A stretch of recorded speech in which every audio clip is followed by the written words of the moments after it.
Hello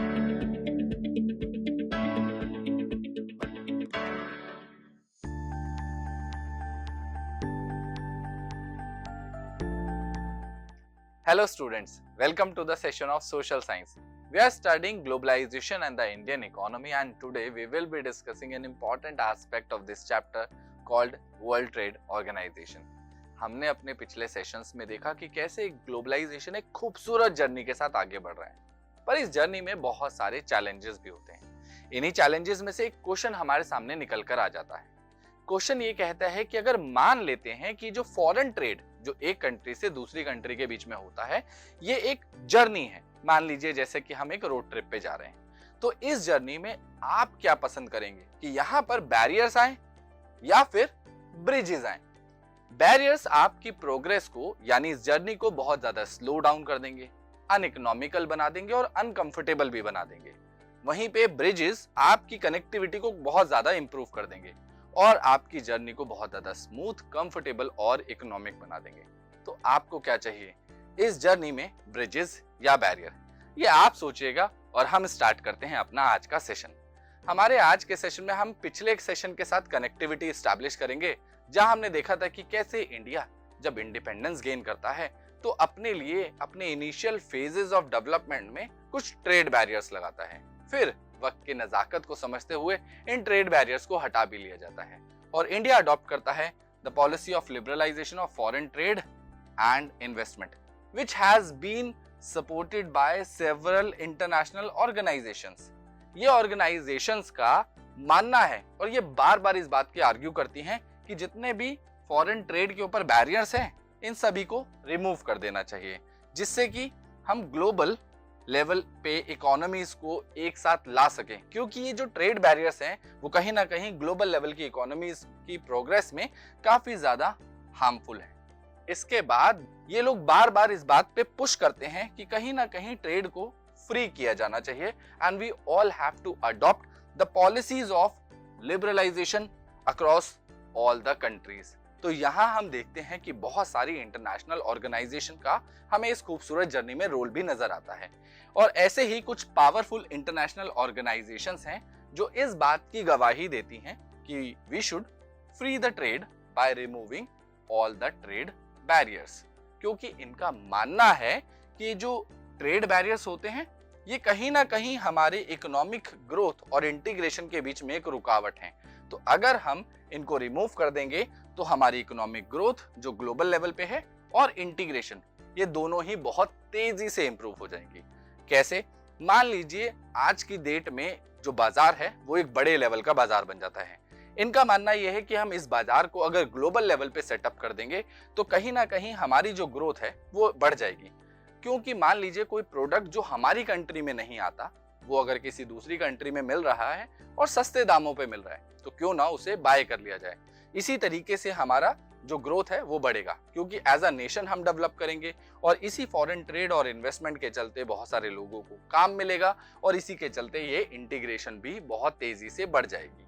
और यहाँ पर ऐसी एक बहुत पावरफुल ऑर्गेनाइजेशन का नाम हमारे सामने आता है जिसे हम कहते हैं वर्ल्ड ट्रेड ऑर्गेनाइजेशन, जिसे शॉर्ट में आप कहते हैं WTO। इस WTO का जो मेन रोल है वो आपको नजर आएगा ऑन लिबरलाइजिंग इंटरनेशनल ट्रेड, जो इसका मेन फोकस एरिया है। इसकी स्थापना कब हुई? इसकी स्थापना की गई जब बहुत सारी ऑर्गेनाइजेशंस को बहुत बड़े लेवल पे दिक्कतें आ रही थी। मान लीजिए कंट्रीज के बीच में आपस में लड़ाई हो गई, MNCs परेशान। मान लीजिए कोई बहुत बड़ी MNC है जो छोटी कंट्री पे दबाव डाल रही है, वहां की गवर्नमेंट परेशान। तो ऐसे में कोई थर्ड पार्टी तो होनी चाहिए ना जो इनके मैटर को सॉर्ट आउट करेगी, और इसी वजह से इसको एस्टैब्लिश किया गया by the initiative of developed countries, जिसका मेन रोल था to set rules for the global trade and also ensure adherence to trade rules for fairness. यानी ये रूल सभी के लिए बराबर रहें और ये एक फेयर गेम बन जाए। इसके बाद बात करते हैं वर्ल्ड ट्रेड ऑर्गेनाइजेशन के स्ट्रक्चर के बारे में। यहाँ पर अगर हम मेंबर्स की बात करें तो लगभग 160 countries are the member of WTO and ये सब लोग एक पर्पस के लिए जुड़े हैं। ये पर्पस क्या है? They aim for a unified global trade approach, यानी एक ऐसी अप्रोच जो सबके लिए एक साथ हो और एक बराबर हो, जिसमें कोई भी अनफेयर प्ले ना हो। पर यहाँ पर एक बहुत बड़ी समस्या खड़ी हो जाती है और वो समस्या वर्ल्ड ट्रेड ऑर्गेनाइजेशन के ऊपर है, क्योंकि यहाँ पर हम एक डिबेट देखते हैं डेवलप्ड कंट्रीज और डेवलपिंग कंट्रीज के ऊपर। पहला अप्रोच देखते हैं जो कहते हैं developed countries often retain their trade barriers, यानी अभी भी डेवलप कंट्रीज कहीं ना कहीं अपने ट्रेड बैरियर्स को रिटेन किए हुए हैं और जिससे एक अनफेयर एडवांटेज क्रिएट हो जाता है इनकी अपनी इंडस्ट्रीज के लिए। वहीं दूसरी तरफ है डेवलपिंग कंट्रीज। डेवलपिंग कंट्रीज ने हालांकि बहुत ज्यादा प्रेशर महसूस किया WTO रूल्स के चलते और इन्हें मजबूरन अपने ट्रेड बैरियर्स को रिमूव करना पड़ा, जिसकी वजह से सबसे ज्यादा प्रॉब्लम आती है, डिसएडवांटेज होता है इनकी अपनी डोमेस्टिक मार्केट और अपने प्लेयर्स को। ये क्या चीज है, इसको थोड़ा डिटेल में समझने की कोशिश करते हैं। हमारे सामने आता है पहला डिबेट जो है एग्रीकल्चरल ट्रेड डिबेट, और ये एक बहुत बड़ा प्रोमिनेंट एग्जांपल है जो अभी तक की WTO की डिबेट्स में चलता आ रहा है। इसका मेजर कंसर्न है the trade off agricultural product. कैसे? हम देखते हैं कि जो डेवलपिंग कंट्रीज हैं वो कहीं ना कहीं बार बार इस बात पे आर्ग्यू करती हैं that removing trade barriers in agriculture can hurt their farmers and local economies.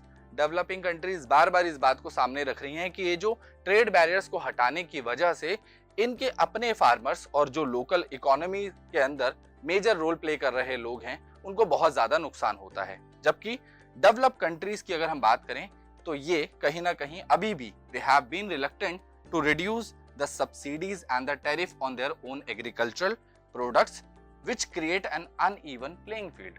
यानी ये अभी भी कहीं ना कहीं जो टैरिफ्स और सब्सिडी अपने एग्रीकल्चरल प्रोडक्ट पे देते आ रहे थे ये उन्हें अभी भी नहीं हटा रहे हैं, जिसके चलते कहीं ना कहीं एक अनफेयर प्ले हो रहा है। कैसे, इसे थोड़ा और डिटेल में समझने की कोशिश करते हैं और हम यहाँ पर एग्जांपल लेंगे यूएस का। यूएस के अंदर अगर हम एग्रीकल्चर की बात करें तो एग्रीकल्चर सेक्टर वहां पर बहुत छोटा है, लगभग उनकी जीडीपी में 1% रोल आपको एग्रीकल्चर का दिखाई देगा और एम्प्लॉयमेंट की दृष्टि से ये 0.5% है सिर्फ। तो यहाँ हम देखते हैं कि US farmer receive massive government subsidies for production and export.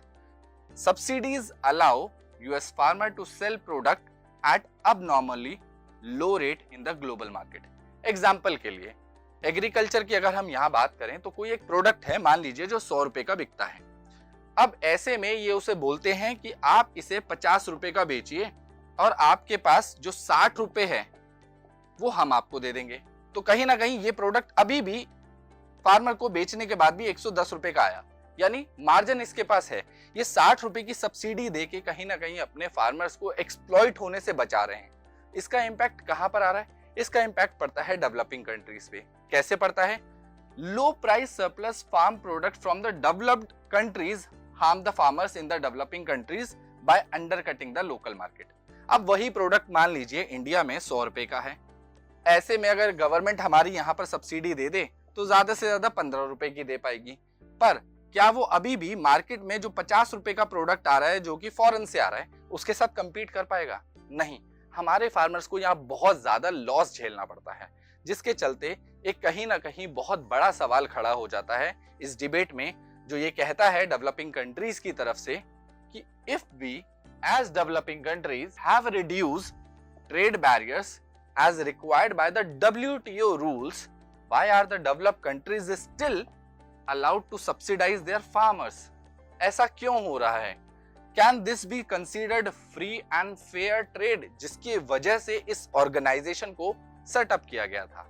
तो इस पर आप सोचिएगा और गौर कीजिएगा। अब मैं मिलता हूं आपसे किसी और सेशन पर, उससे पहले आपके लिए एक छोटा सा टास्क ये है, the impact of globalization has not been uniform.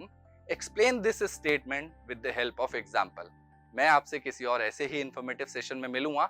Till then, keep learning and keep researching.